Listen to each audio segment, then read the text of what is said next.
ra có tấm hình được xem hết đúng không ạ? Đấy. Còn chơi này được tổ chức là ai tìm nhanh hơn, được chưa? Ai tìm nhanh hơn sẽ đặt ở đây, được chưa? Chơi thứ tự từng cặp đôi một, từng cặp đôi một. Đây là đội thứ nhất, đây là đội thứ hai nhá. Sau 5 lượt chơi, sau 5 lượt chơi, đội nào tìm được tranh nhiều hơn thì đội ấy thắng, được chưa? Được chưa? Hiểu chưa? Nhá. Tranh này ở trong này hết. Và các hình thì nhìn nghe này.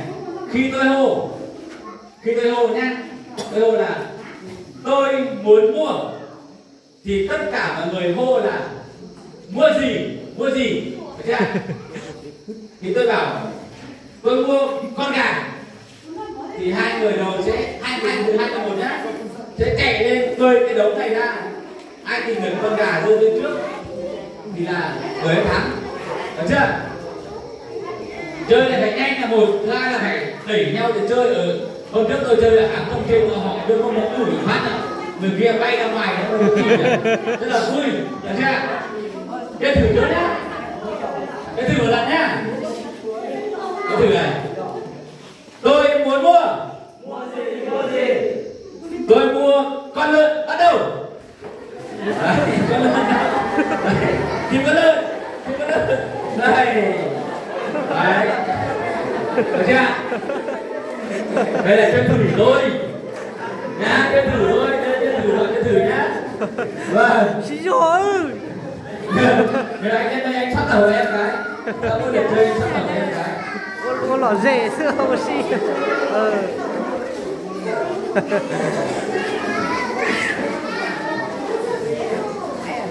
Đằng sau này có chữ, cho nên là đội nào tìm hình được nhưng mà nhìn đằng sau một đúng chữ này thôi nhá. Được chưa? Hiểu chưa? Và con vỗ tay cho mọi người chơi nào. Các bạn 5 lượt chơi, đội nào nhiều hơn thì đội đấy thắng và đội thắng sẽ được lấy quà. Được chưa? Nhá. Chuẩn bị. Lượt chơi đầu tiên, hàng thứ nhất, hàng thứ hai. Tôi muốn mua. Mua gì? Tôi muốn mua một đôi dép, bắt đầu. Đôi dép đâu? Đôi dép. Đúng chưa? Đấy, từ. Theo anh thì đôi dép mua được không? Đôi dép mua được. Sao anh tại sao lại mua được? Bởi vì đôi dép là đôi dép là hàng hóa, nhưng hàng ngày đúng không ạ? Đúng chưa? Và hàng thứ hai được 1 điểm, mời anh về phía sau nhé.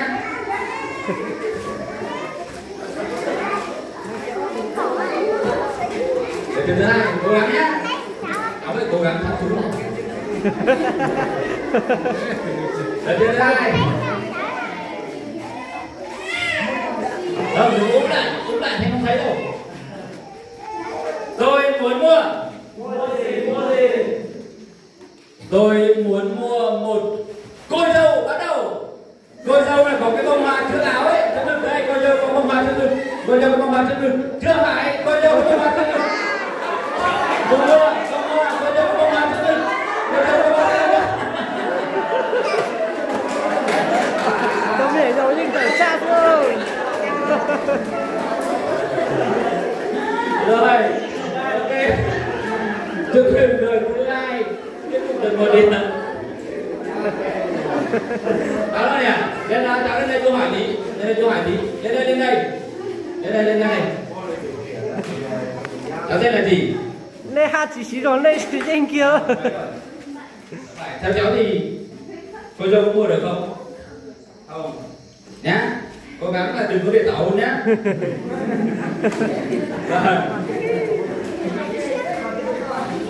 Lượt thứ hai là đã cố gắng nhá, phải lấy lại chiến thắng đấy. Như là bên này được 2-0 rồi đấy.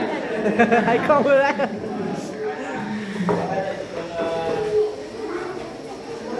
Rồi, tôi muốn mua. Tôi muốn mua Một chiếc xe máy bắt đầu. Xe máy đâu, xe máy đâu, xe máy đâu. Rồi. Đúng nha. Đúng rồi. Hỏi em một tí, em tên là gì? Học ở đâu? Nga à? Học lớp mấy rồi?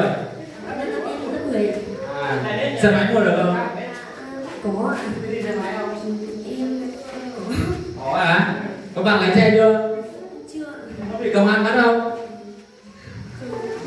Ok em. Cảm ơn em, mời em về hàng cuối. Được chưa? Thì chỗ đó là 2-1. Cố gắng cho được đều nhé, từ bên này thắng đây là thằng thua đấy nhá. Ok. Lượt chơi thứ 4. Tôi sẽ mua. Tôi sẽ mua. Chúng bộ đội bắt đầu. Chúng bộ đội, tìm hình chúng bộ đội đâu, chúng bộ đội đâu, tìm hình chúng bộ đội.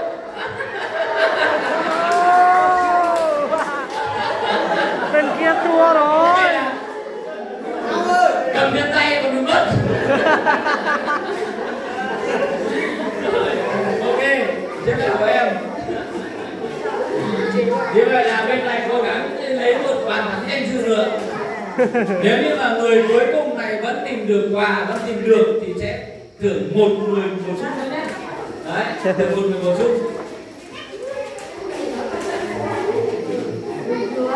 Giờ lượt cuối nhá. Tôi muốn mua. Tôi muốn mua một em học sinh, bắt đầu. Em học sinh có nhiều người học sinh không? Em học sinh đâu? Bạn nhìn đằng sau. Em học sinh. Đúng chưa? Học sinh. Chính xác. Các em học sinh mua được không? Tại sao lại không mua được? À đúng rồi. Con người là không mua được. Được chưa? Anh có hỏi em. Như vậy là sau 5 lượt chơi đội nào thắng ạ? Đội thứ 2 à? Đội thứ 2 thắng. Đội 2 thắng thì là như bảo rồi, người cuối cùng mà của hạng này mà tìm được thì sẽ thưởng. Sau đây mời đội nhất, đội về nhì về chỗ. Đội về nhì về chỗ. Mình thua mà. Mời em gái cuối cùng, em gái cuối cùng mà tìm được sẽ có quà đúng không? Đúng rồi. Đấy. Rồi mời hai đội xếp hàng, mời em xếp hàng đây. Mời chị đến đây. Chị đội thắng mà. Mới giả lâu cao phủ giờ ấy.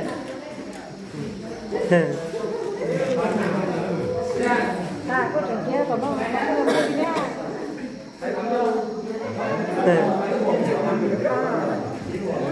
Đây sẽ chỉ cáo kìa tao qua ha. có xì rồi. Có xì ấy. Vỗ tay ạ.